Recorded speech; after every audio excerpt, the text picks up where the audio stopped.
जय हिंद साथियों, आप सभी का आपके अपने परिवार माई भारत स्टडी पर स्वागत है। एग्जाम से पहले एग्जाम जरूर दीजिए हमारे साथ, आपकी तैयारी बेहतर हो जाएगी। इस सीरीज को डेली फॉलो करिए और अपनी तैयारी को एक मजबूती दीजिए। जीके जीएस की स्पेशल वीडियो बनाई गई है यूडीसी एलडीसी का एग्जाम जो होने वाला है उसके लिए। इसके अलावा आप किसी भी प्रतियोगी परीक्षा की तैयारी कर रहे हैं तो आपके लिए वीडियो बहुत ही खास है, क्योंकि हर क्वेश्चन अपने आप में खास है। तो चलते हैं पहले क्वेश्चन पर। पहला क्वेश्चन आपके लिए ये रहा, आर्थिक शोषण का सिद्धांत किसने प्रतिपादित किया था? तो वो आंसर क्या होगा? अपने आंसर जरूर आप लिखते रहिए और अंत में बताइएगा कि आपके कितने क्वेश्चन सही हुए। तो इसका जवाब क्या होगा? दादा भाई नौरोजी। भाई नौरोजी ने आर्थिक शोषण का सिद्धांत प्रतिपादित किया गया। तो आपका आंसर क्या हो जाएगा? सी हो जाएगा। अगला क्वेश्चन क्या है? पिछौरा क्या है? पनडुब्बी है, रॉकेट प्रणाली है, जमीन से हवा में मारक मिसाइल है या युद्ध टैंक है? तो आंसर क्या होगा इसका? जमीन से हवा में मारक मिसाइल है। क्या है? जमीन से हवा में मारक मिसाइल है। आपका जवाब होगा ऑप्शन नंबर सी। तीसरा क्वेश्चन अपने आप में बहुत ही खास है और पूरी संभावना है, 1000% संभावना है कि आपके एग्जाम में टपक ही जाएगा। शिक्षा की 10+2+3 प्रणाली का विचार सर्वप्रथम किस कमीशन के तहत दिया गया? Radhakrishnan commission, Kasturirangan commission, Kothari commission, इनमें से कोई नहीं। आंसर क्या होगा? कोठारी कमीशन। बात आती है सर नई शिक्षा प्रणाली जो आई है वो किस कमीशन के तहत आई है? तो वो आई है कस्तूरीरंगन कमीशन के तहत। नई शिक्षा प्रणाली किस आधार पर है? तो 5+3+3+4 पर है। और वर्तमान में शिक्षा प्रणाली जो लागू है वो किस पर थी? 10+2+3 पर वर्तमान में लागू है। आपको दोनों पॉइंट याद रखने हैं, दोनों क्वेश्चन अपने आप में खास हैं और आपके एग्जाम में छपने की पूरी संभावनाएं हैं। अगला क्वेश्चन भी अपने आप में खास है। लाल रक्त कणों का निर्माण कहाँ पर होता है? तो ये क्वेश्चन आपके लिए बहुत ही खास है। लाल रक्त कणों मतलब कि आरबीसी का निर्माण कहाँ पर होता है, ये आपसे पूछा जा रहा है। क्या पूछा जा रहा है? आरबीसी का निर्माण, आरबीसी का फॉर्मेशन कहाँ पर होता है?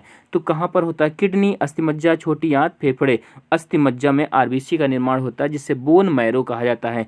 क्वेश्चन ये भी बन सकता है डब्ल्यूबीसी का निर्माण कहाँ होता है? तो डब्ल्यूबीसी का निर्माण भी अस्थिमज्जा में होता है। क्वेश्चन ये बन सकता है आरबीसी का जीवन काल कितना होता है? तो 120 दिन होता है। और डब्ल्यूबीसी की बात की जाए तो 2 से 4 दिन इसका जीवन काल होता है। दोनों क्वेश्चन, दोनों पॉइंट आपको लिख के रख लेना है। ये सभी क्वेश्चन आपके एग्जाम में पहले बन चुके हैं और आगे भी बनेंगे। किडनी की बात की जाए तो किडनी की जो यूनिट होती है उसे क्या कहा जाता है? नेफ्रॉन कहा जाता है। ये क्वेश्चन बहुत ही खास है। किडनी की यूनिट क्या होती है? नेफ्रॉन होती है। लाल रक्त कणिकाओं का जीवन काल 120, डब्ल्यूबीसी का 2 से 4 दिन और किडनी की यूनिट जो है नेफ्रॉन है। अगला क्वेश्चन खास क्या है आपके लिए? ये रहा, ई पंचायत पुरस्कार 2020 में किस राज्य को प्रथम पुरस्कार दिया गया? गुजरात, राजस्थान, हिमाचल प्रदेश, उत्तर प्रदेश। तो जवाब क्या होगा आपका? हिमाचल प्रदेश।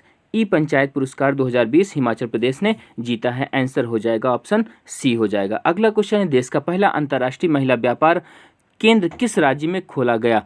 तो वो खोला गया है केरल में। कहाँ पर? केरल राज्य में पहला अंतर्राष्ट्रीय महिला व्यापार केंद्र खोला गया। आंसर क्या हो जाएगा? डी। अगला क्वेश्चन, आईपीएल 2020 का स्पॉन्सर कौन था? तो आईपीएल 2020 का स्पॉन्सर कौन है? ड्रीम 11 है। कहाँ पर खेला गया? यूएई में खेला गया। और किस नंबर का था? 13 नंबर का था। ये भी आपको याद रखना है। 2021 आईपीएल का स्पॉन्सर कौन होगा? वो वीवो होगा। आपको ये पॉइंट भी याद रखना है।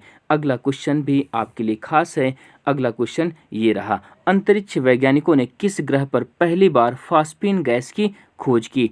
तो वो आंसर क्या होगा? आप जरूर बताइएगा। वो आंसर होगा शुक्र। तो ऑप्शन कौन सा हो गया? बी नंबर हो गया। शुक्र से संबंधित मोस्ट इंपॉर्टेंट पॉइंट क्या बनते हैं? वो ये हैं, इसे मॉर्निंग स्टार भी कहा जाता है, भोर का तारा, सांझ का तारा, है ना। तो ये भी हमें याद रखना है शुक्र के बारे में कि शुक्र को सांझ का तारा, भोर का तारा भी बोला जाता है। सबसे गर्म ग्रह भी कहा जाता है शुक्र को, मतलब इसे वीनस भी कहा जाता है। वीनस को क्या कहता है? पृथ्वी की जुड़वा बहन भी कहा जाता है। ये भी आपको पॉइंट याद रखना है। अगला क्वेश्चन आपके लिए बहुत ही खास है। यहाँ तक आने में यदि आपको हमारा कंटेंट और ये क्वेश्चन में दम लग रहा है तो ज़रूर चैनल को सब्सक्राइब कर लेना और अपने दोस्तों को शेयर कर देना। आप हमारे परिवार के अंग हैं और हम अपने परिवार के लिए तत्पर हैं, आपके सपने, आपके माता पिता के सपने को पूरा करने के लिए। तो ज़रूर चैनल को सब्सक्राइब कर लें तब तक के लिए जब तक आप सफलता ना पा जाएं। तो ग्रैंड ट्रंक रोड का निर्माण किसने कराया, ये क्वेश्चन भी बहुत बार आपके एग्जाम में बन चुका है। तो इसका जवाब क्या होगा, शेरशाह सूरी ने कराया। किसका, ग्रैंड ट्रंक रोड का निर्माण। बात करें चंद्रगुप्त मौर्य कौन थे, चंद्रगुप्त मौर्य मौर्य वंश के संस्थापक थे और इनके प्रधानमंत्री का नाम क्या था, कौटिल्य था, चंद्रगुप्त था। इनकी पुस्तक अर्थशास्त्र, पूछा जाता है चंद्रगुप्त की पुस्तक अर्थशास्त्र किस क्षेत्र से संबंधित है, तो वो राजनीति से संबंधित है। ये भी पॉइंट आपको याद रखना है। अगला क्वेश्चन खास क्या है, अगला क्वेश्चन ये रहा, थायमीन किसका वैज्ञानिक नाम है। ये क्वेश्चन आपके एग्जाम में जरूर टपकेगा। थायमीन किसका वैज्ञानिक नाम है, ए का, सी का, B1 का, B12 का। विटामिन ए की बात करें तो इसे रेटिनॉल कहा जाता है। विटामिन ए रतौंधी नामक बीमारी होती है। विटामिन सी जो होती है स्कर्बी और इसका वैज्ञानिक नाम स्कॉर्बिक एसिड होता है। विटामिन B12 की बात करें साइनोकोबालमिन इसका वैज्ञानिक नाम होता है। तो बचा ऑप्शन कौन, सी। तो विटामिन B1 का नाम होता है थायमीन, जिससे बेरी बेरी नामक रोग हो जाता है। क्वेश्चन पूछा क्या जाता है, विटामिन बी कॉम्प्लेक्स में किस विटामिन में कोबाल्ट नामक धातु पाई जाती है। तो विटामिन B12 ही वो विटामिन है जिसमें कोबाल्ट नामक धातु पाई जाती है। ये सभी पॉइंट अपनी नोट्स में जरूर छाप के रखिएगा, क्योंकि आपको ये क्वेश्चन ये जरूर देखने को मिलेंगे। किसका अनुवाद है, रज्मनामा किसका अनुवाद था, तो किसका था, महाभारत का। किसका था, महाभारत को लिखा किसने, वेद व्यास ने लिखा। किसने, वेद व्यास ने लिखा। ये क्वेश्चन भी आपको याद रखना। अगला क्वेश्चन ये रहा, क्षेत्रफल की दृष्टि से भारत का सबसे छोटा केंद्र शासित प्रदेश कौन सा है। मध्य प्रदेश, गोवा, जम्मू कश्मीर, लक्षद्वीप। तो क्वेश्चन कैसे करते हैं, मध्य प्रदेश और गोवा ये तो दोनों हो ही नहीं सकते, क्योंकि ये क्या है, ये यूटी नहीं है, केंद्र शासित प्रदेश नहीं है। ऑप्शन में दो ही केंद्र शासित प्रदेश दिए हैं, जम्मू कश्मीर और लक्षद्वीप। इसका मतलब जवाब क्या होगा, लक्षद्वीप आपका सही आंसर होगा। तो क्षेत्रफल दृष्टि से सबसे छोटा केंद्र शासित प्रदेश कौन सा है, वो लक्षद्वीप है। ये केंद्र शासित प्रदेश ना कहता, ऐसे कहता क्षेत्रफल दृष्टि से भारत का सबसे छोटा राज्य कौन सा है, तो आपका जवाब हो जाता गोवा। सबसे छोटा राज्य क्षेत्रफल में गोवा है। जनसंख्या में सबसे छोटा पूछा जाए तो आंसर क्या होगा, सिक्किम होगा। जनसंख्या में सबसे छोटा कौन सा है, वो सिक्किम है। जनसंख्या में सबसे बड़ा राज्य कौन सा है, यूपी है। लोकसभा की सीटें सर्वाधिक कहाँ है, यूपी में। विधानसभा यूपी में, विधान परिषद यूपी में। तो ये सभी सीटों में भी यूपी सबसे नंबर 1 पर है। एरिया के अनुसार सबसे बड़ा राज्य कौन सा होगा, वो राजस्थान होगा। कौन सा होगा, राजस्थान एरिया में सबसे बड़ा राज्य है। अगला क्वेश्चन आपके लिए खास क्या है, वो ये रहा, भारत में रेल बजट साधारण बजट से कब अलग किया गया। तो कब अलग किया गया, 1924 में। अपने आंसर को जरूर मार्क करके रहिए और जो गलत हो उनको आप हटा दीजिएगा।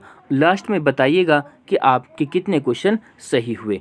अगला क्वेश्चन आपके लिए खास क्या है, हेलने पासपोर्ट इंडेक्स 2020 में भारतीय पासपोर्ट का स्थान क्या है। 2021 का इंडेक्स आ चुका है, लेकिन क्वेश्चन क्या पूछा गया, 2020 में इंडेक्स में रैंक क्या थी।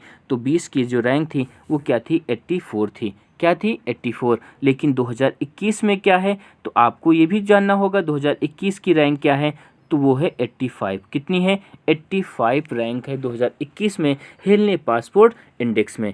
अगला क्वेश्चन आपके लिए बहुत ही खास है, अंधेरे से उजाले की ओर पुस्तक के लेखक कौन हैं। तो अंधेरे से उजाले की ओर पुस्तक के लेखक जो हैं वो हैं अरुण जेटली। कौन है, अरुण जेटली हैं अंधेरे से उजाले की ओर पुस्तक के लेखक। अरुण जेटली के ही नाम पर दिल्ली में फिरोज कोटला स्टेडियम का नाम बदलकर अरुण जेटली स्टेडियम कर दिया गया। ये पॉइंट भी आपको छाप के रखना।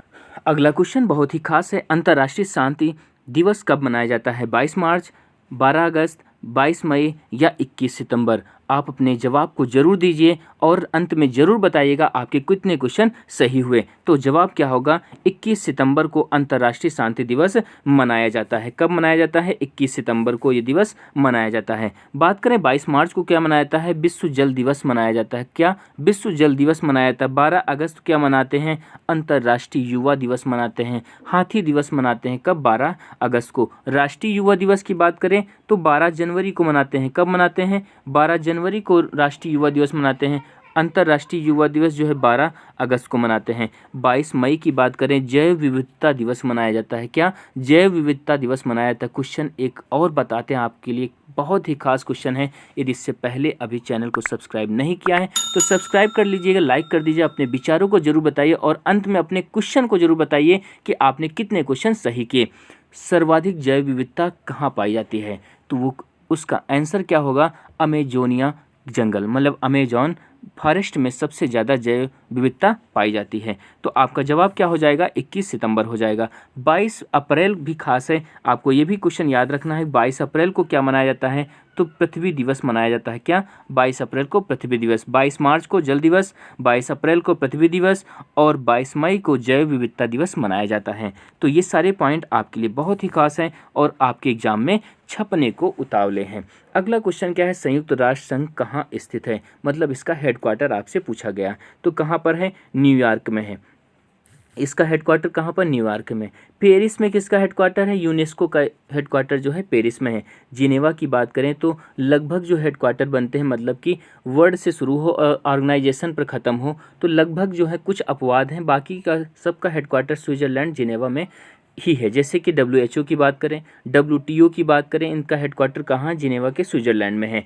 वाशिंगटन DC में भी हेडक्वार्टर है, किसका? वर्ल्ड बैंक का है और IMF का है। किसका? वर्ल्ड बैंक और IMF की स्थापना जो हुई कब हुई? 1945 में हुई। इसकी स्थापना कब हुई? 1945 में हुई। और इनका हेडक्वार्टर कहाँ पर है? वाशिंगटन DC में है। वाशिंगटन DC किस नदी के किनारे है? ये क्वेश्चन आपके लिए बहुत ही खास है और आपके एग्जाम में टपक जाएगा। तो पोटोमैक नदी के किनारे है। किसकी नदी किनारे है? पोटोमैक नदी के किनारे कौन है? वाशिंगटन DC बसा हुआ है। तो ये सारे पॉइंट आपके लिए खास हैं और इनमें तनिक भी दम है तो चैनल को ज़रूर लाइक करिए, सब्सक्राइब करिए और ज़रूर अपने विचारों को दीजिएगा कि ऐसी सीरीज़ आप डेली चाहते हैं एग्ज़ाम तक कि नहीं चाहते हैं। अगला आपके लिए क्वेश्चन बहुत ही खास है। आनुवांशिकता के नियम का जन्मदाता कौन है? तो कौन है? ग्रेगर मेंडल हैं। आपको सबको पता होगा, क्वेश्चन आसान है कि आनुवांशिकता के जनक किसे कहा जाता है? ग्रेगर मेंडल को कहा जाता है। अगला क्वेश्चन है, मुस्लिम लीग ने भारत के विभाजन की मांग सबसे पहले कब की थी? तो कब की थी? 1940 में। बात करें 1907, क्या था? 1907 में गरम दल और नरम दल का विभाजन हुआ था। 1916 में क्या हुआ था? गरम दल और नरम दल आपस में दोबारा मिल गए थे। 1940 में क्या हुआ? मुस्लिम लीग ने भारत के विभाजन की मांग की थी। आपको ये सारे क्वेश्चन समझ में आ रहे होंगे और इन क्वेश्चन को आप ज़रूर ध्यान दीजिएगा क्योंकि ये सारे क्वेश्चन आपके एग्जाम में ज़रूर टपके मिलेंगे। ईरानी ट्रॉफी खेल से भी संबंधित क्वेश्चन पूछे जाते हैं। ईरानी ट्रॉफी किस खेल से संबंधित है? तो किससे संबंधित है? क्रिकेट से संबंधित। क्वेश्चन क्या बनता है? क्रिकेट में कितने खिलाड़ी होते हैं? तो 11-11 खिलाड़ी होते हैं। हॉकी में कितने होते हैं? 11 होते हैं। फुटबॉल की बात करें तो 11-11 होते हैं। वॉलीबॉल की बात करें तो 6 होते हैं। लेकिन इसी जगह पे बास्केटबॉल कहा जाता तो कितने खिलाड़ी हो जाते हैं? 5 खिलाड़ी भी आपको खास है, ज़रूर। Thanks for watching. अभी भी चैनल को सब्सक्राइब नहीं किया है तो चैनल को ज़रूर सब्सक्राइब कर लेना और बेल आइकन पर भी दबा लेना, घंटे को ज़रूर दबा लेना, जिससे आप सभी हमारे परिवार के अंग हैं। हम कुछ भी वीडियो डालें आपकी तैयारी को मजबूती दिलाने के लिए तो आप तक सूचना ज़रूर पहुंच जाए और आपके माता पिता